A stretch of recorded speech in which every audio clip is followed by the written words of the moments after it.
नमस्कार, आपलं श्यामस किचन मध्ये स्वागत आहे।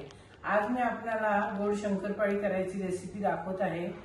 तर आपल्याला ह्या वाटीने ह्या 7 वाट्या हा 7 वाट्या मैदा घेतलेला आहे मोजून, ह्या वाटीने सपाट वाटी, आणि ही 2 वाटी साखर, पिठी साखर म्हणजे मिक्सर मध्ये वाटलेली साखर।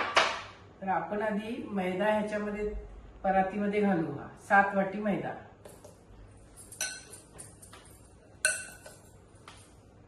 मैदा घातल्यानंतर आपण ही 1 वाटी माप घेतलेलं आहे ह्याचं, आणि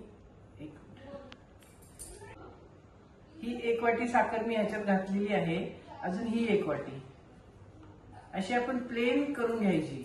वरपर्यंत आलं तर हे माप चुकू शकतं। पूर्ण सगळं सपाट वाटीचं माप आहे। तर ह्याला चांगलं असं मिक्स करून घ्यायचं वाटी मैद्याला आणि साखरेला। याच्यामध्ये आपण हे चिमटभर नमक घालायचं चवीसाठी, कारण गोड वस्तूमध्ये थोडंसं मीठ घातलं म्हणजे त्याची चव चांगली लागते। आणि हे ह्याच वाटीने 1 वाटीने तूप, 1 वाटीभर तूप ह्याच वाटीने ह्याच्यामध्ये घालायचं। या मिश्रणाला आपण असं चांगलं मिक्स करून घेऊ। हातानेच मिक्स करायचं, तर हे चांगलं मिक्स होतं।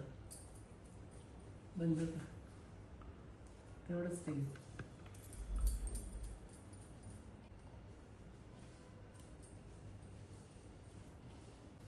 आता हे असं मिक्स झालेलं आहे। म्हणजे मी जरी आता मिक्स करते ना असं, तरी सुद्धा हे असे गोळे दिसतात बघा।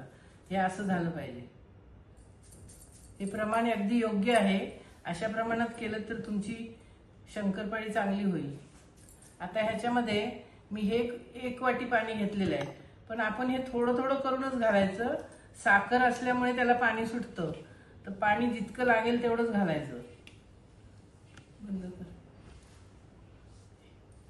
हे 1 वाटी पाणी घातलेलं आहे पूर्ण मी। आता हळूहळू घालायचं आपण, मळत मळत। अजूनही थोडंसं लागू शकतं, पण आपण हळूहळू घालायचं हे पाणी। तर हा बघा, 1 वाटी पाणीमध्ये बरोबर हा असा गोळा झालाय, पण आपल्याला थोडंसं मळत राहायला लागणार आहे, म्हणजे पाणी सुटायच्या आधी। आता हे 1 वाटी पाण्यामध्ये असा गोळा झालेला आहे, तर हा गोळा जास्त पातळ होईल म्हणून आपल्याला थोडं थोडं करूनच घालावं लागेल। ह्याच्याऐवजी तुम्ही दूध 1 वाटी वापरलात तरीही चालेल। बघा कसा गोळा झाला। आता ह्याला आपण शंकरपाळ्या करून घेऊ। आता हे पीठ मळून झालेलं आहे, तर आपण ह्याला असं जाडसर लाटू। हे असं फुटणारच आहे, कारण ह्याला जरा व्यवस्थित शंकरपाळी व्हायला असंच लागतं पीठ।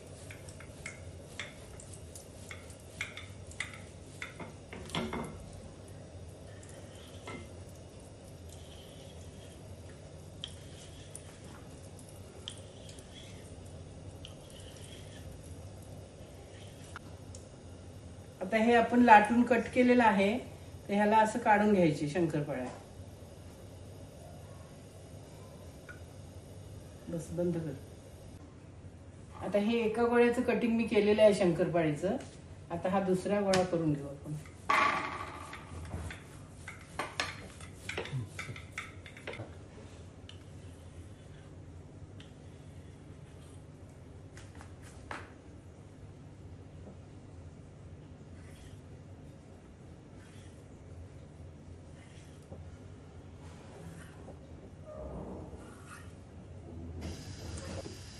कढईत मी तूप तापत ठेवलेलं आहे, कारण ह्या गोड वस्तूला आपण तुपात तळलं तर अजून चांगलं लागतं, चव येते। आपण तेलात तळलं तरी चालेल। आता मी ही 1 शंकरपाळी घातलेली आहे, तशी वर आली म्हणजे हे तेल तापलं म्हणायचं। आता ह्याच्यात बाकीचं घालून टाकते। हे असं पटपट घातलं तरी हे असं काही होणार नाही, म्हणजे काही प्रॉब्लेम नाही। एक एक घालायची पण गरज नाही, आपण लवकर लवकर सगळं घालून घेऊ।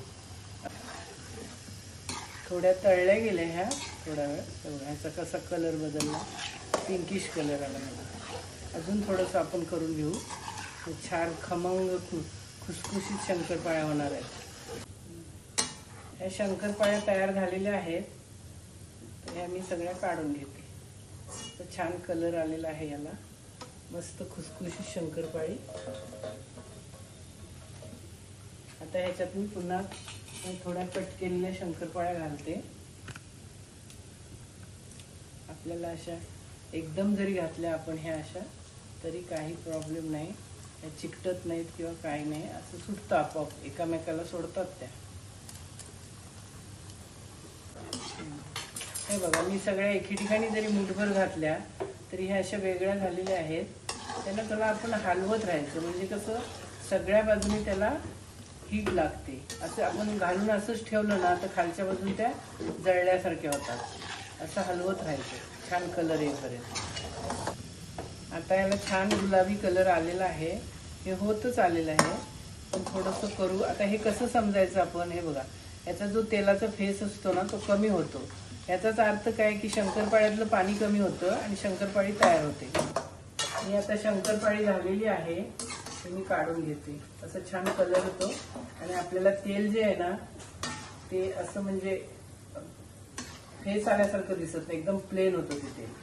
तूप घातले मी ऍक्च्युली, तर काही असो, तूप असो तेल असो, हे असं होतं.